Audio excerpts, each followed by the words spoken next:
This is interesting. Technology. Ooh. Ooh. Okay. Good morning. Are we back? Can you hear us now? Let us know if you can hear us. I think they're building the audience. Okay. Okay, so Facebook is probably building the audience now. But once you come on, just type in the comments yes, so that we'll know you can hear us, or yes, I can hear you. So that this is take number 2. She's watching. So we definitely want to make sure that you hear us. The first take, we had people saying that they were unable to hear, and we really want you to hear what we have to say today, because we do have something of value to say today. So, can you hear us? Felicia, can you hear us? Are you back with us? Can you hear us? She's here, but okay. I don't know what's going on with the audio. Okay. Just keep it rolling.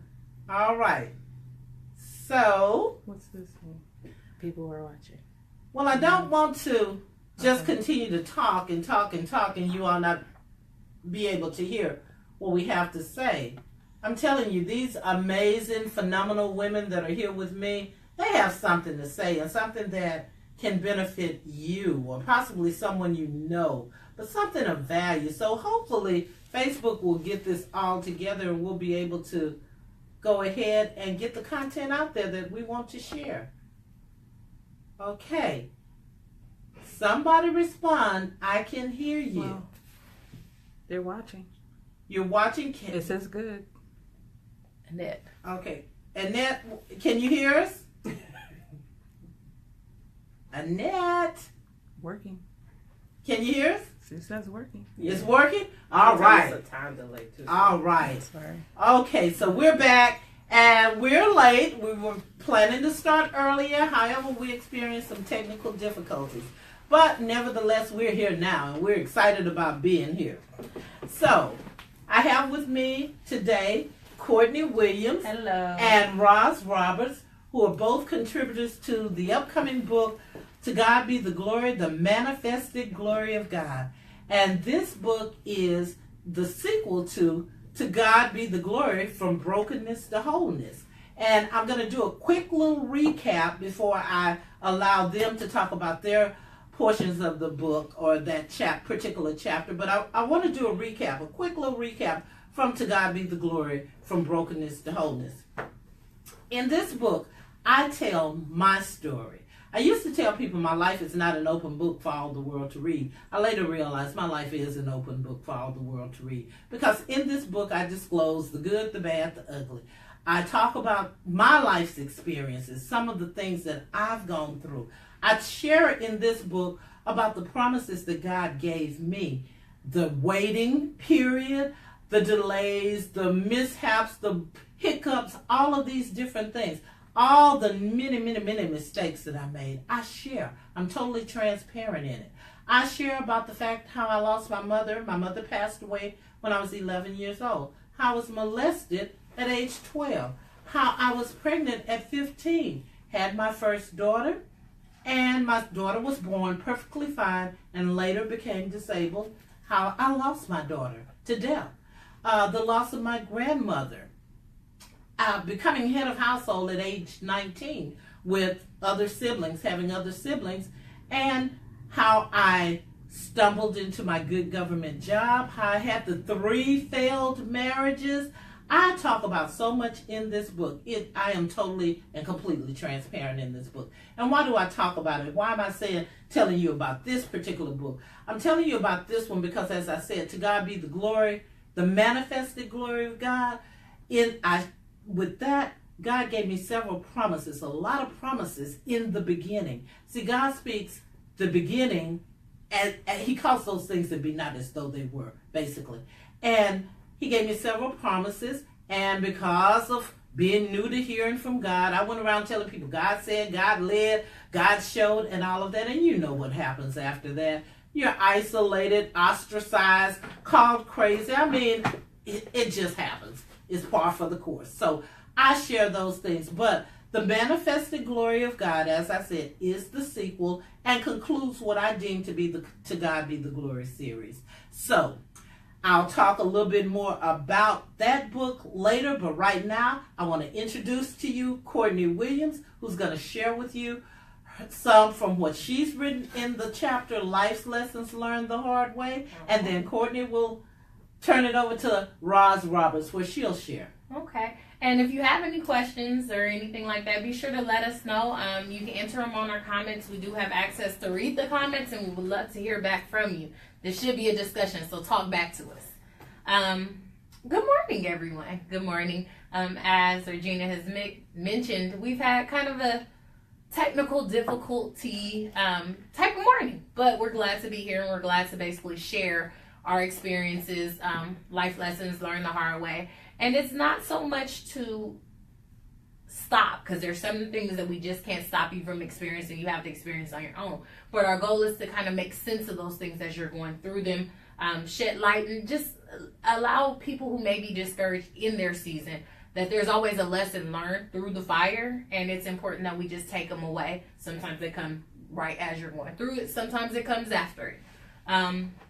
So one of the topics I covered in the book was about help versus hindrance. When do you know that you're helping someone? When do you know that you're hindering that person?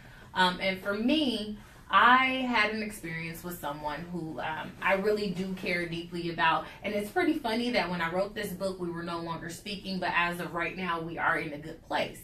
And it was a gentleman that pursued me romantically. Great guy. Wonderful, top of the line guy. Once we started dating, he basically hit a rough patch in his life. And when I say rough, I do mean rough. Everything that could go wrong would go wrong. And I took it upon myself to step in and be kind of a resource for him, to help him. And by help, I do mean looking for jobs, giving him a place to stay, make sure I take care of his expenses. And I just extended myself very far. And there was a point where I started to think, am I really helping this man, or am I hindering him? And one thing I will tell you is, when you're interfering or you're interjecting yourself in a place that's meant from God and another person, you will get whipped. So I learned my lesson definitely the hard way. I experienced some things that I probably shouldn't have experienced. And it's solely because I refused to remove myself from the middle of helping that person. For the sake of, well, I'm a Christian, I'm supposed to help. Yes, but you also listen and get your guidance from God. If you're giving somebody who has a drug addiction money all the time, you're not really helping them get clean. You're kind of promoting, you're endorsing that. You're giving them the okay that, oh, you can go spend the money on drugs because you can come back and I'll give you some more money. One of the examples that I use is, like, if you know somebody is in the ocean and they can't swim, and they get in, they're help, I'm drowning. First time you swim out, you rescue them, you pull them out. Next time you look around, they're back in the ocean. Haven't taken swimming lessons, but they're back in there. You go and rescue them again. At what point are you going to realize that you're overexerting yourself because this person is refusing to learn the lesson that God has put before them? Right. So I think it's very, very, very important to just be able, in helping others, not to stop helping from your own selfish desire, or stop helping because you're tired of being used, but realize that you're not supposed to be used by that person. You're supposed to be used by God to help that person. And one big thing about that is being able to have an ear for God and actually listen to him saying, okay, help them this time. No, point them in the right direction, but take your hands off.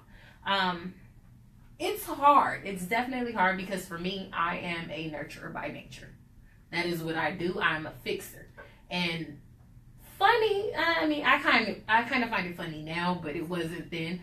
Most of my life lessons are based on relationships. I don't know. Everything else falls in order. Okay. Whether it be work, school, everything for me is pretty much in order, but relationships and friendships are the two lesson learners for me. And they're never the same. They're always similarities. And one thing I did notice, and it didn't actually register to me until about last week, is that situation I was in with that guy was actually not of any fault of his own. It had nothing really to do with him. He actually was catering to a part of me that needed to be filled at that time. I was a fixer by nature. If he was perfect, I probably wouldn't have spent any time with him, because I needed, at that point, I don't know exactly what caused me to be that way, but I felt like the best way to build a relationship with someone is to help build them up. And it's true to an extent, but you kind of have to realize that drawing line. When are you building somebody up, or when are you taking on a project because you're not securing yourself? Right. Last week, interesting. We did these contributions some time ago, and I was wondering, once we started saying we were going to have this discussion, what am I going to talk about? Am I going to talk about the help versus hindrance, or am I going to talk about being alone with yourself? And I was going with being alone with yourself. But last weekend, for my pastor's 12th anniversary, we had a guest speaker at a 5 o'clock service. Shout out to Greater Zion, my church family, and Pastor Michael Fisher, who is really, really, really been pouring into me spiritually. Just with the words that come across the pulpit, they have been kind of giving me that push towards that revelation that we need. Bishop Sheridan McDaniel spoke, and his sermon was based off of Jonah and the big fish. All right. So how he was talking about Jonah was running from the Lord, and he was a stowaway on a boat, and he was down there sleeping, and the mariners are like, hey, we about to go under. Let's dump our merchandise. Let's dump the things that are actually going to prosper us, because we can't go down. And all along, the reason that they were going down had nothing to do with themselves, with their gifts, or with their merchandise. It had to do with that person that they were stowing, who was running from God. And one of the points that he mentioned was that sometimes we endure storms that have nothing to do with us, and it's because we put ourselves in the middle of that. And you kind of run with people sometimes who know that they're the reason, but they're too scared to kind of sacrifice themselves. So you kind of have to be mindful of who you have on your ship. Who are you carrying? Whose burdens are you carrying? When they threw him overboard, the great fish swallowed him up. He was with God, So that's kind of how you painted the picture. When we kind of read it outside of the context, and we're not thinking fully, we think, oh no, he got swallowed by a whale. He got swallowed by a big fish, but that was God. It wasn't an ideal circumstance, but it was where he needed to be in order for God to reach him. So that kind of just brought it back full circle for me, and it helped me to see, like, oh, okay, sometimes we think too much and we interfere with what God is doing. So that's basically my life lesson learned the hard way. And I just challenge and implore everyone watching just to listen out for God. If you're helping someone, we are supposed to be servants. We are supposed to give of ourselves, but we are supposed to give of ourselves unto God, not unto man. So everything we do needs to be done with a pure heart, and needs to be done from a place of listening to God as He will guide you. Yeah. Okay, before Roz comes on, I just want to piggyback off of something you said. I loved everything that you said, and I'm in total agreement. And as women, a lot of us are nurturers by nature, and because of that, a lot of times we have to learn the life lessons the hard way. It's absolutely necessary. Definitely. We get them no other way. And we love hard. And with relationships especially, family, friends, whoever. When we love people, we love hard. And so in order for us to gain the wisdom and get the lessons that we need to get, we have to go through some things in life. Sometimes we just have to go through. Because many people, let me clarify that. Let me go double back. Sometimes if you get in wise counsel, you walk with the wise, you will become wise. But those that walk among foolish people, you become fools. So sometimes we get the wise counsel, but because we love the people, we ignore the counsel that we get. So, it's very, very, very important to get among the wise people. Listen to people that have gone through these different things. You don't have to. A person does not have to make the mistakes that we've made. You don't have to. And just get with people. I'm not saying necessarily us, but walk among the wise. We're still growing and learning. And we will be every day. So having said that, I'm going to shift it over to Roz so that she can talk about her portion. Hello. So, like I said, thank you, and also thank you, Periscope family, for joining in as well. Today, as we heard various topics amongst the table, I wanted to talk about briefly a portion of a chapter that I addressed. The issue was, for me, which has always been the spirit of fear. And for me, fear came up in different aspects of my life, but I really talked about how It came up in my career when I was in the military. And the fear was not necessarily being able to do the tasks that were assigned to me, but as far as maybe the fear of moving forward and moving on. And there were opportunities for me to, I wrote in detail in the book about a particular situation that happened, but there were opportunities for me to progress in a different way, and I allowed the spirit of fear to keep me where I was at.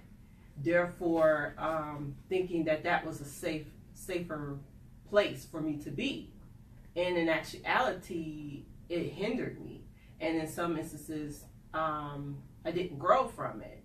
So I wanted to discuss today how we, everybody, you know, we all, even as children, you know, you hear the kids say, oh, I'm afraid of the boogeyman.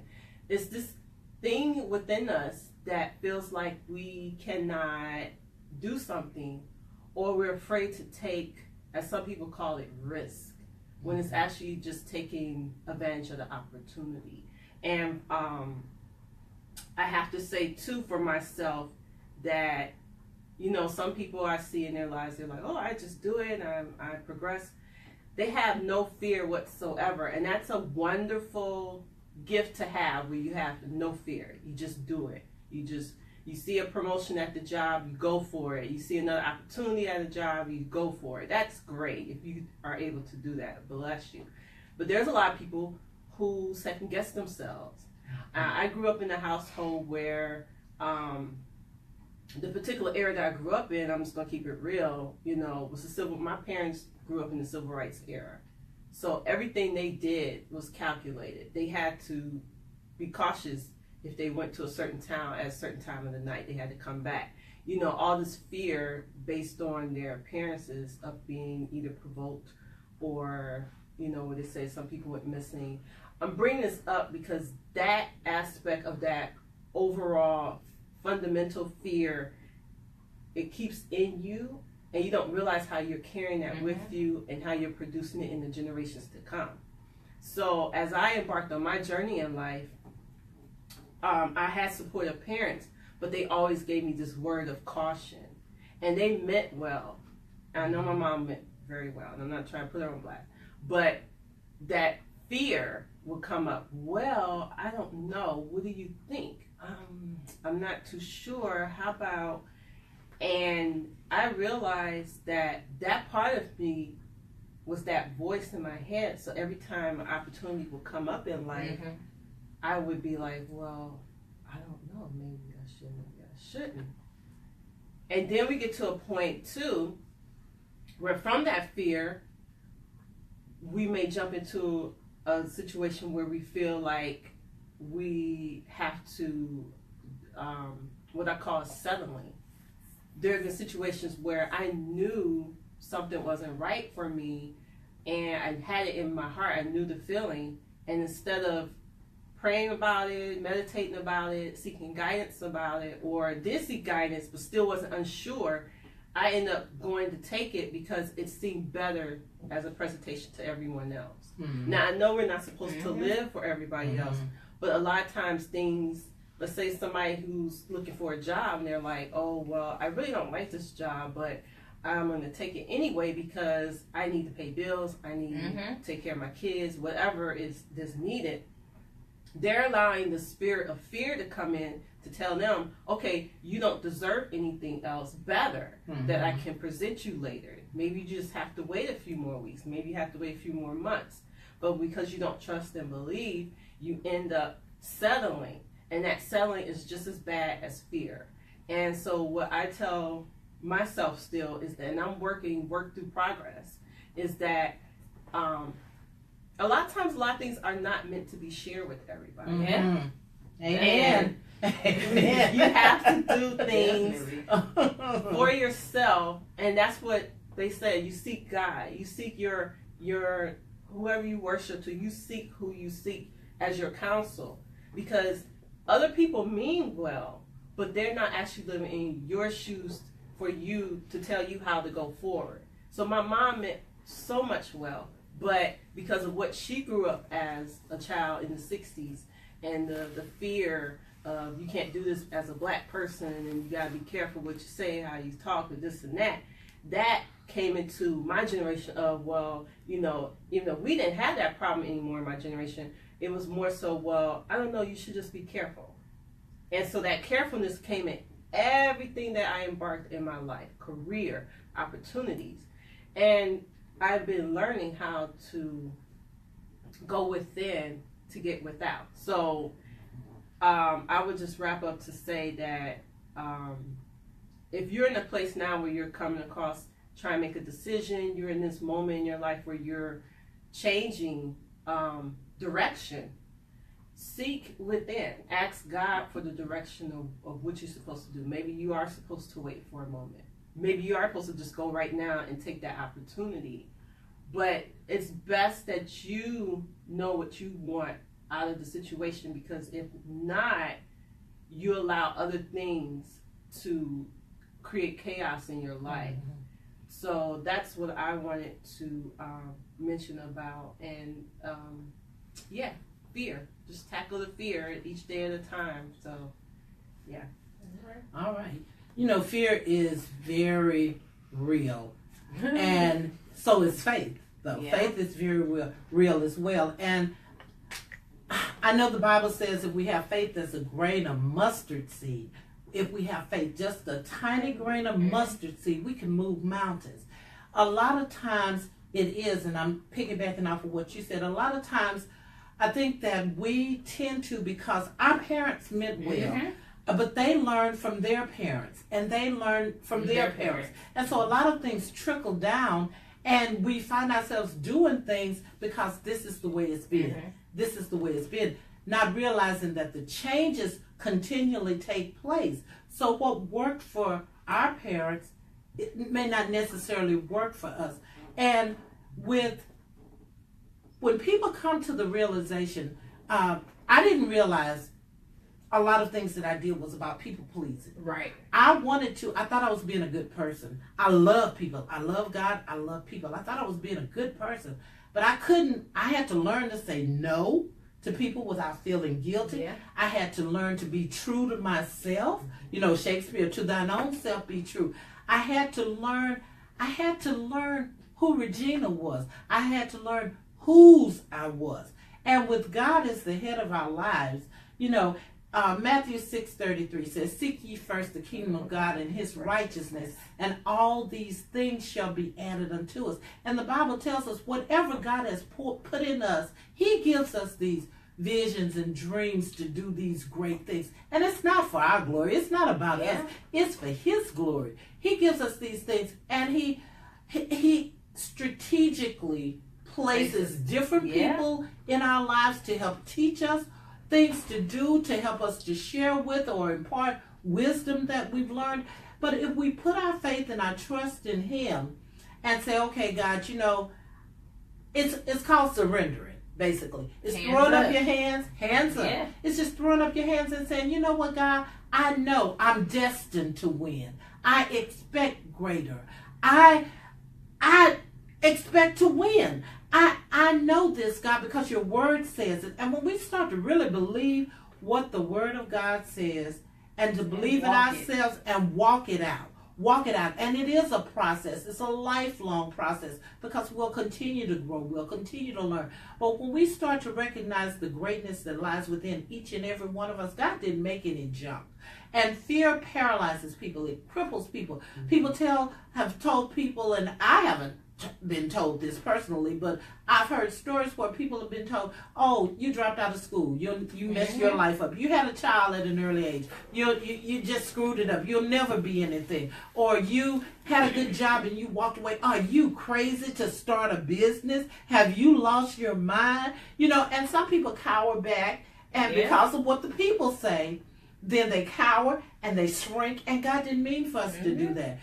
I go again to a scripture, Ephesians 3:20. It says, now unto him who's able to do exceeding abundantly above all that we ask or think. Greatness lies within each and every one of us. No one is helpless. No one is hopeless. People can do and have whatever it is in life that they aspire to have that is in God's will for their lives. It's by being willing and obedient, by listening. God does speak to people. Oh, don't get me on my high. He does speak to people. He speaks, and he speaks clearly. So, I consider it an honor now to be called strange when I say God said, God showed, God led, because he does. And his word says in all of our ways to acknowledge him, and he will direct our paths. So people, when a person gets to a point where they recognize and realize, and it's a process, okay, I appreciate your opinion, but your opinion doesn't match mine. Okay, what God's vision is. I found times in my life where I had to back away. I was in the crowd so much that I couldn't hear from God. There was so much chatter going on, and I think that a lot of people find themselves in that position. You get caught up in so many different things, and there's so much chatter going on that the interaction, taking place here. God is trying to tell us some things, but we're so busy sometimes. And sometimes we just have to be still. But going back, again, fear. I challenge you to get rid of the fear. Whatever fear is holding you back from being the best you that you can be, whatever fear is holding you back from pursuing your purpose and pursuing your purpose passionately, drop the fear. Be you. Be the real you. Step up. You recognize you're not perfect. You're a work in progress. But you accept yourself.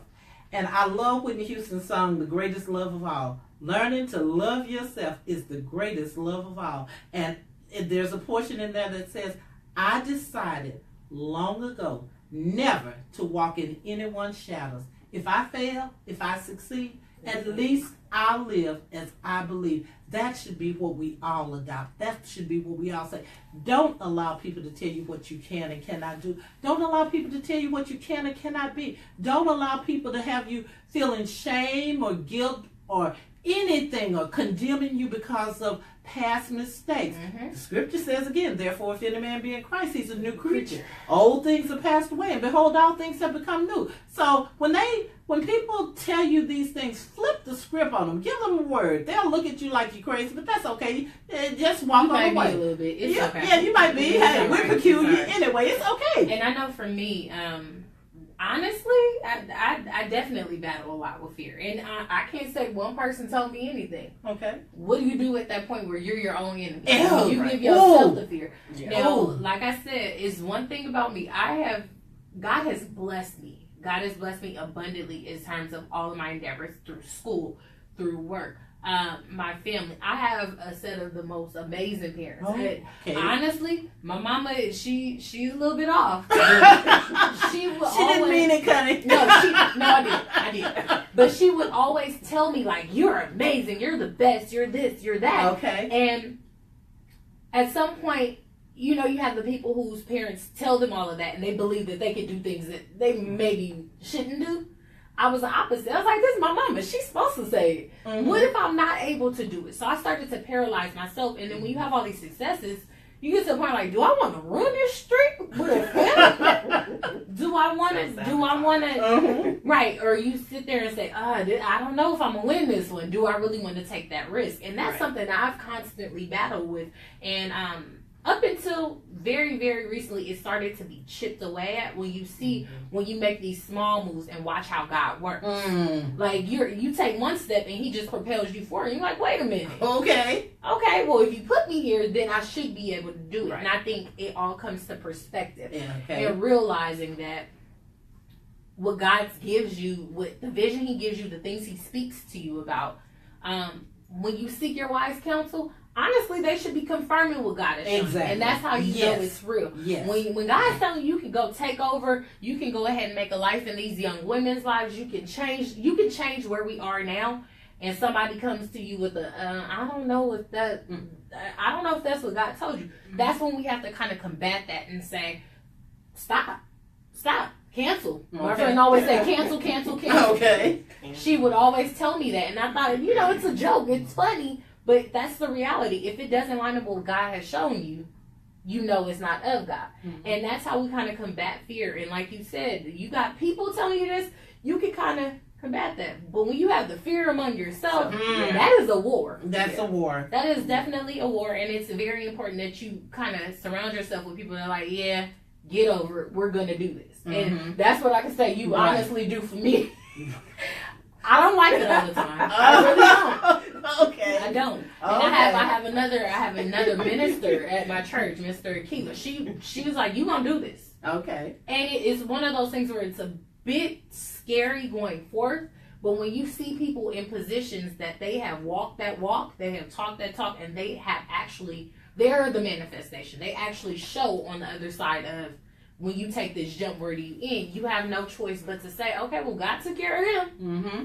He's Exactly. going to take care of me. Exactly. And he's no respecter of person. Yeah. He doesn't love us any more than he loves anybody and everybody else. He is no respecter of person. And it's just, you know, I had a pastor one time tell me in Louisiana, he said, when you get to the point to where you can rise above what people say and think, that's when God will use you mightily. Well, there's a process that we go through because, of course, we want our family and loved ones and all to approve of what we're doing. We want someone to affirm that we're moving in the right direction. But what if that doesn't come? What if it doesn't happen? We just don't stand in this one spot waiting for something that God has already given us the answer. Exactly. And then in your spirit, you continually to hear, keep moving forward. Don't worry about that. Just keep moving forward. I'm blessing you to be a blessing. Things of that nature. In your spirit, you hear, but also when you open up your word and you start to read it, you read it. So the word confirms what God is putting inside of us, you know. And success, I tell people, success to me is whatever God has purposed for your life. That's success. It doesn't mean, some people it may be to start businesses, employ people, do a variety of things, any number of things. But if a person is walking in their purpose, they're successful. Yeah. Whatever that purpose may be, they're successful. So the one thing that I do, and I work with people, is try to help them to identify their purpose. I try to help them identify what their purpose is, and then to begin to walk in it, to coach them more or less into their purpose, and to help them to eradicate fear in their lives. And you know, and it's just oh God, I could just go on and on with this. We got started a little late. We're not gonna keep you all here, but I do want to say this. With my life's lesson, I've learned so many. I am so much older than these young women here, these young phenomenal sisters here. So I have had the privilege of going through hell for a lot of years and learning a lot of things. Because sometimes a sister could be stubborn and hard-headed, and even though I would know that I should go one way, it was a war going on. I mean, okay, imagine this, if you will. Okay, imagine this. You're going through the test, because we all take the test. And imagine you wake up and you've got $5,000 to $6,000 that you just set aside, and you're like, good, I'm good with this. And then the Holy Spirit speaks and say, give it to somebody. There's a war that's going on, right? Yeah. There's a war, because it's like, okay, look, I got bills to pay. I got to do this and that. Or imagine building a business, and you're just being led and guided. God is the owner of the businesses. I heard someone say this the other day, and I really like this. God is the owner. I said, and they were saying, God is the owner, and put your businesses in their name in there. And I said, God is the owner of God's Storehouse Ministries, Regina, Mixon Enterprises, REGS Books, and all of that. And I am the CEO. And the person identified CEO is chosen to execute orders.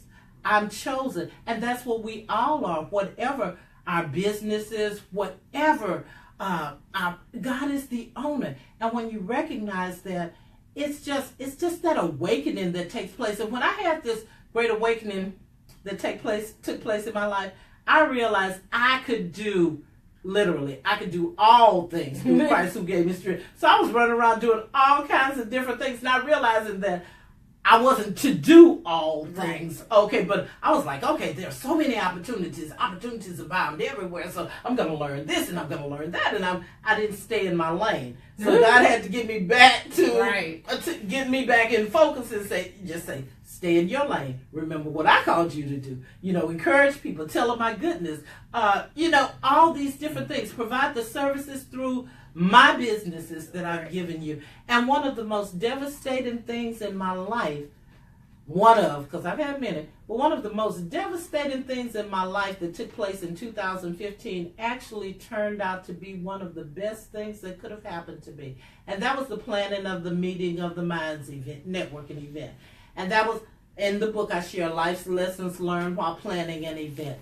I was mad. I was hurt. Well, number one, first off, I was planning and running around just like a chicken with the head cut off, doing this, that, and the other, and pulling the event together. And I go sit and talk with people, and different ones would say, okay, I got you financially. We're going to do this, and I got you in this and that. So many different ways. The enemy meant it for evil, but God meant it for good. It helped me to develop some real good business sense after that.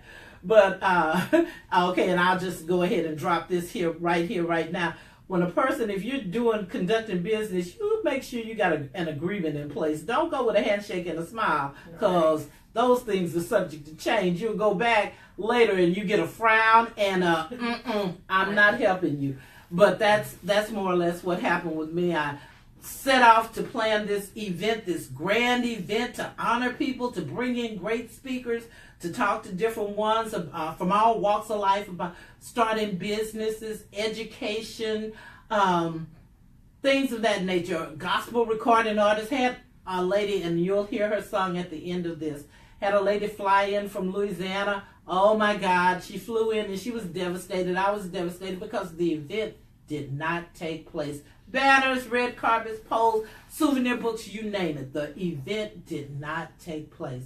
And you know what God showed me in all of that, in my planning and in doing it? I had to go through it. Oh, we're going to have the events. Okay, believe me, we're going to have them. But this time they're going to take place. They're going to be done right. To God be the glory.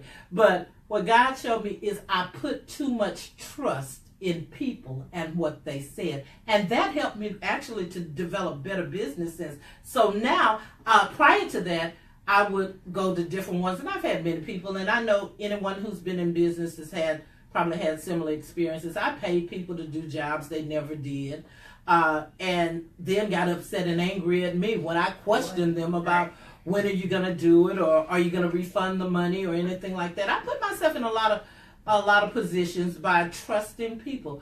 But I'll say this.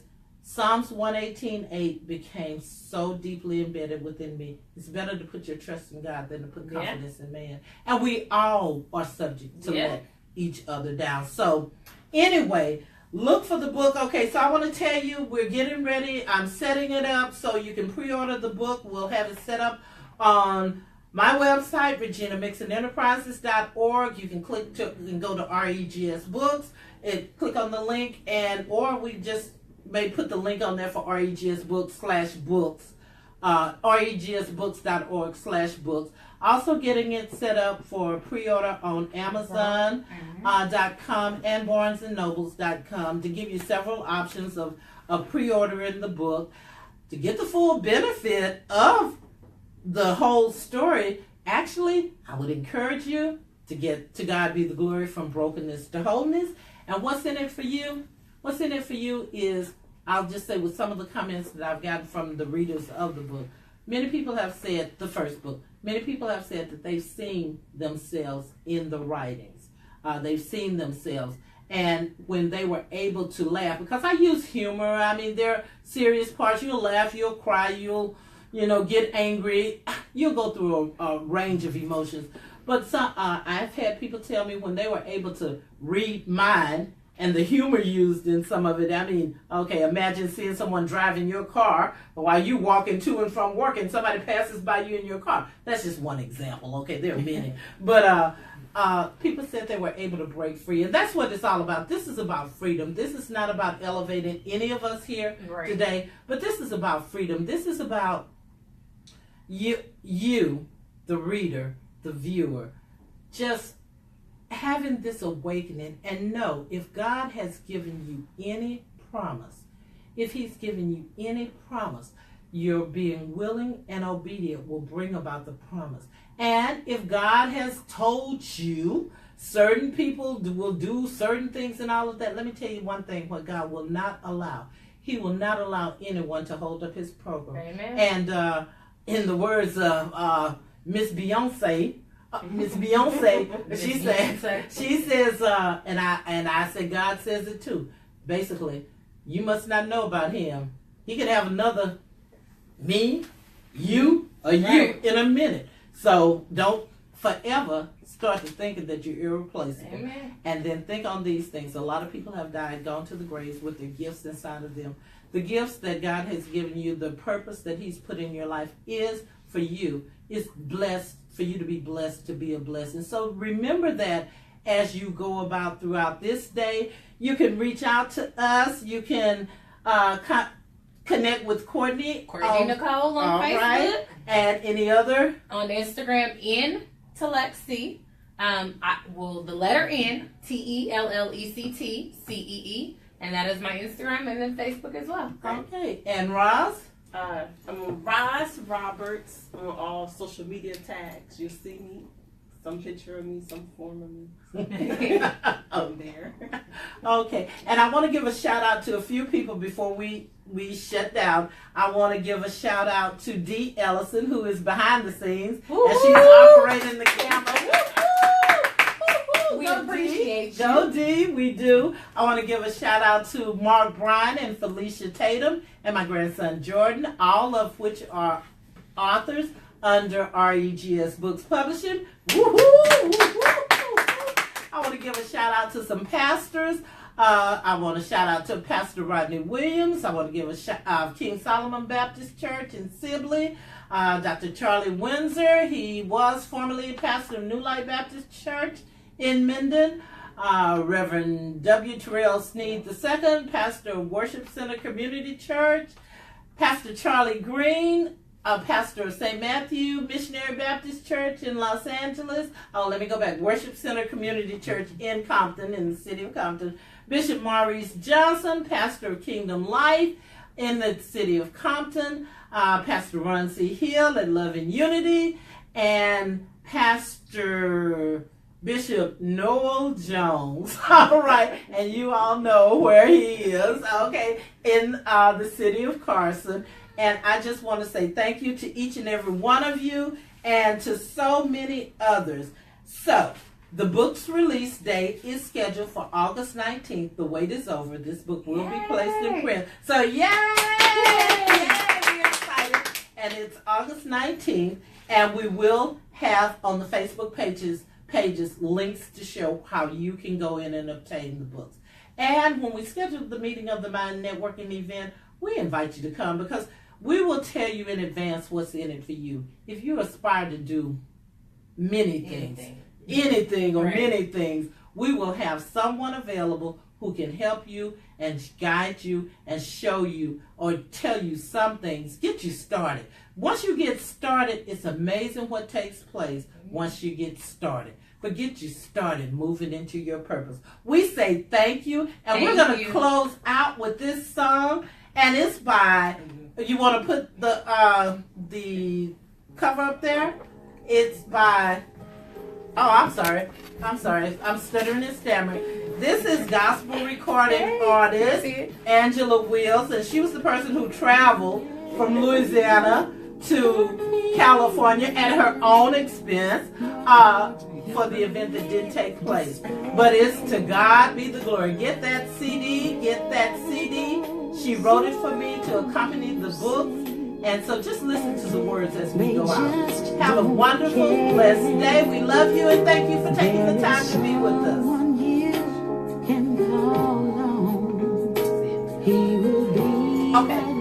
Okay, I'm sorry. I was just asking if there would be any, if we would allow time for question and answer.